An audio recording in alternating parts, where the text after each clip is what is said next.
Why can't the United States use its own oil, even though it is the world's largest oil producer?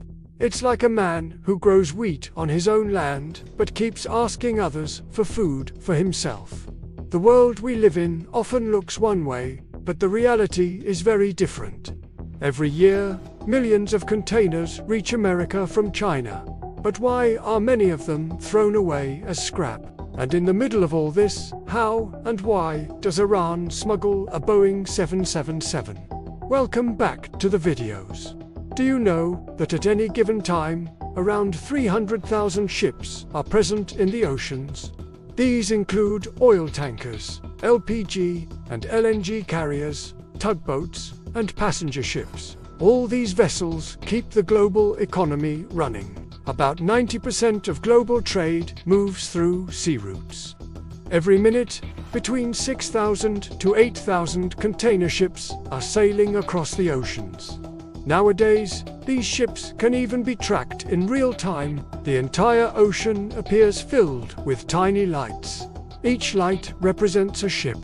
Each ship carries goods worth millions of dollars.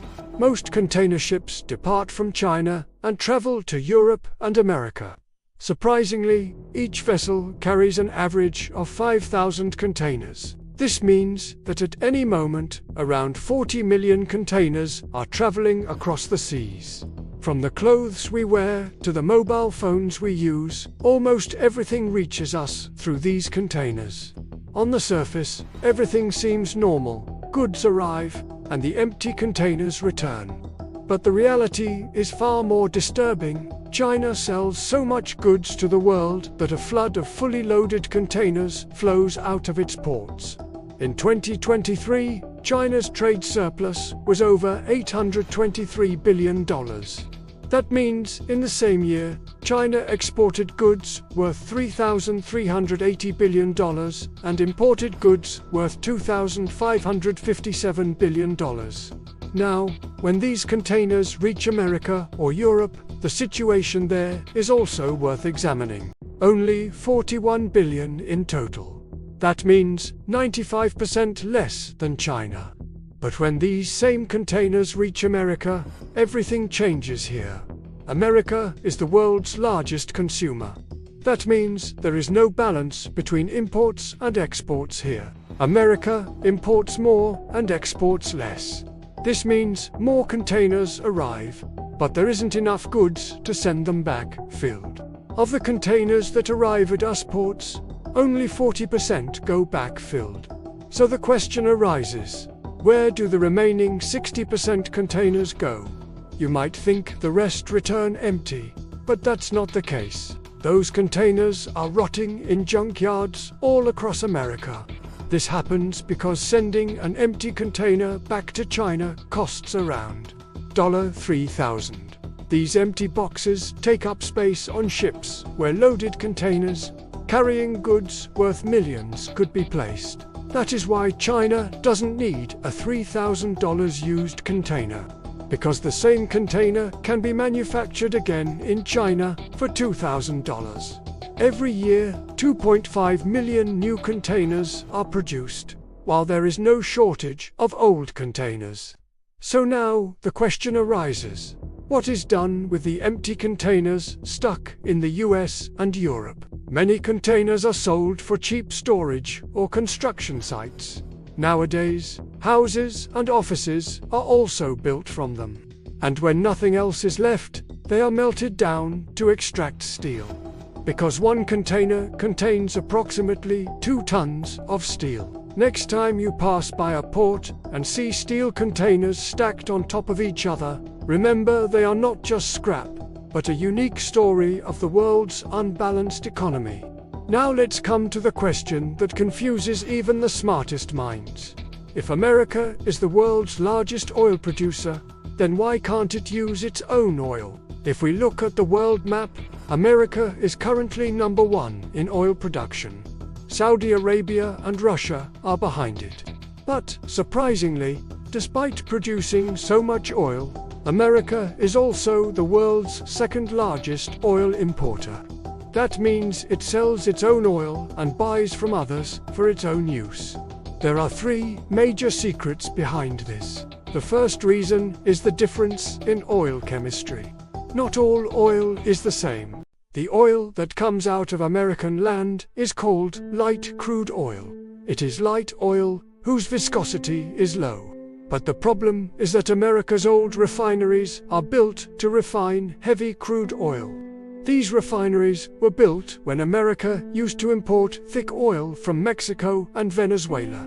Now, if they want to refine their own light oil, they would have to change the entire technology, which would cost more than $200 billion.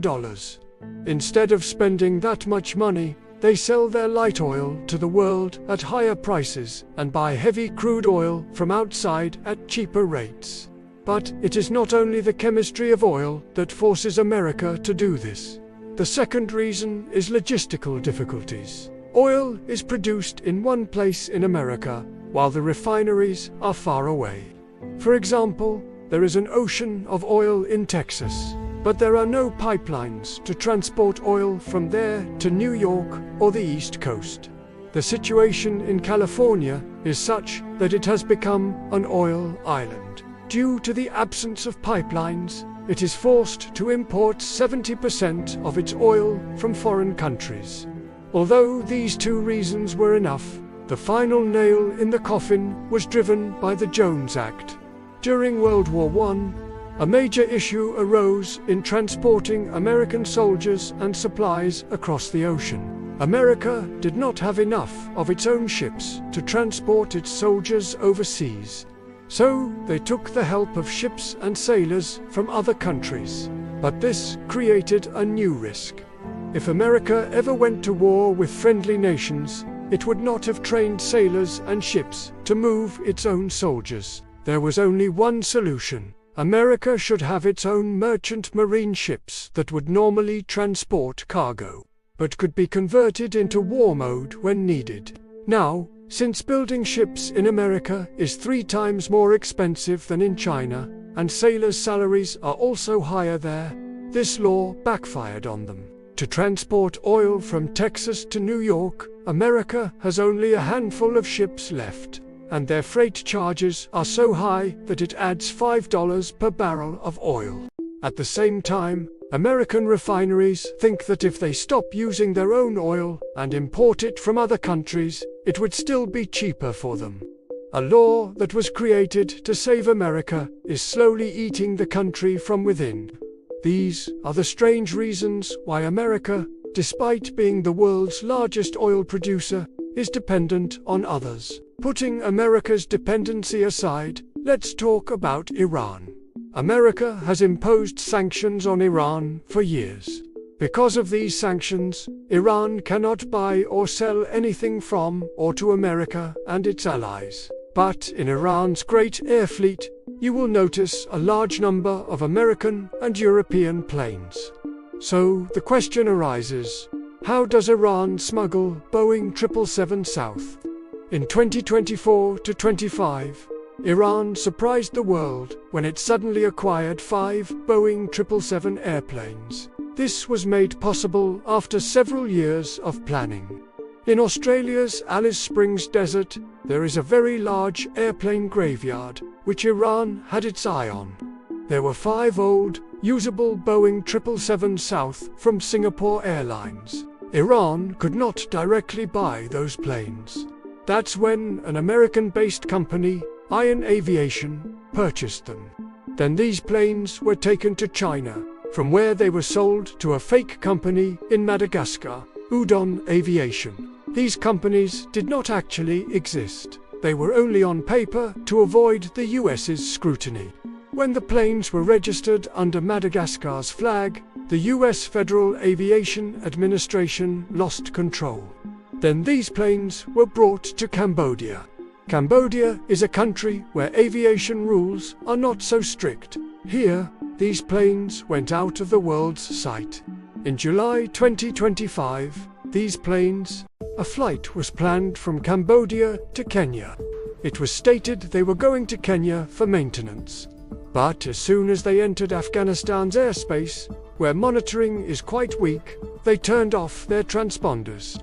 After disappearing from radar, instead of going to Kenya, the planes landed in various cities in Iran. By the time the world realized what was happening, these 5 Boeing 777s had become part of Mahan Air's fleet in Iran. The United States can do nothing now because all buying and selling companies are registered under fake names.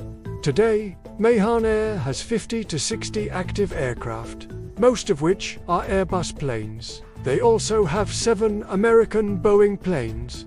These planes land in other countries and also use foreign airspace, but the US cannot intervene. According to the Chicago Convention, a country cannot prevent civilian aircraft from using its airspace or landing. However, due to sanctions, many countries do not allow Mahan Air flights to refuel. If Europe or US allies prevent the Iranian airline from using their airspace, Iran could also close its airspace. If that happens, flights from the Middle East to Europe will suffer significant disruptions. We hope you like and share this video. Thank you for your loving comments. We'll meet again in the next amazing video.